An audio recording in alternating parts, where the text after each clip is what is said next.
So the Women's World Cup started this week. All those cheers you heard last night from every house on your block, those were for the U.S. women's national team beating Australia 3-1 in their first game last night. The World Cup this year is in Canada, kicked off with Canada versus China. That game was played in Edmonton on Saturday. They had near perfect weather for that game, 75 degrees out, clear. It was beautiful. But look at this.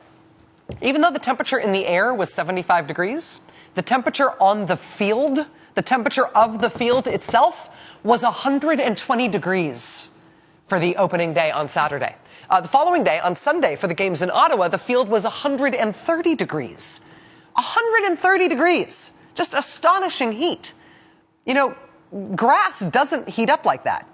Only artificial turf heats up like that because it's plastic. Plastic with rubber backing. And even in nice days, it gets incredibly, dangerously hot. The other thing artificial turf does is it shreds your skin, which is nice. Here's U.S. forward Sydney Leroux tweeting out a shot of her own legs after a practice on artificial turf in 2013. She says in this tweet, "This is why soccer should be played on grass." Australian player Samantha Kerr posted this a month later, #TurfBurn. American Abby Wambach has scored more goals in international games than any American player in history, man or woman. And when she does score a goal, this is usually what she does, slides on both knees, woo, right? She will only do that on grass, though. She will not do that on turf, because if you do that on turf, it will shred you. Playing on turf affects everything, you know, it affects the way the ball rolls, it affects the way the ball bounces, it affects the way you think about whether or not going into a slide tackle. Should I slide and toe poke this ball into the goal and deal with bloody knees, bloody hip bones? It's kind of a nightmare. Playing on artificial turf, it's kind of a nightmare. Burns, bloody lacerations, layers of skin sheared off just for doing normal play stuff.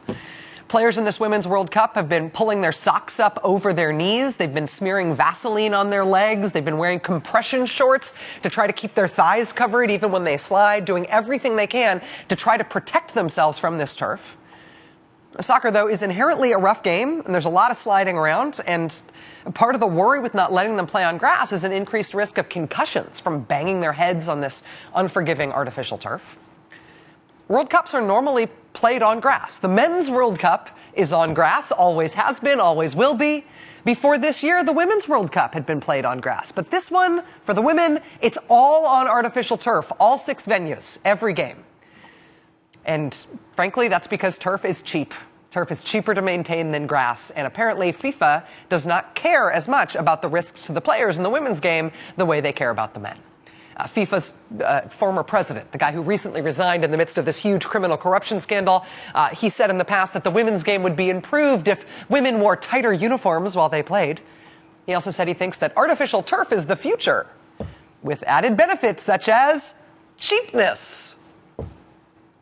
Ahead of this World Cup, the players sued, trying to get grass fields instead. They ended up withdrawing their suit when it became clear FIFA wasn't going to budge on the issue for this World Cup. But because of their loud objections, FIFA promised that they would never do this again, for women or for men. It is ridiculous that this year they are making the best women's players in the world compete on 120-degree, 130-degree rubber and plastic on top of concrete. But because of the way they stood up for themselves and fought it, this World Cup will be the last time that ever happens. They will never again play on turf after this World Cup because they fought it. The next U.S. game is against Sweden on Friday. I believe that we will win.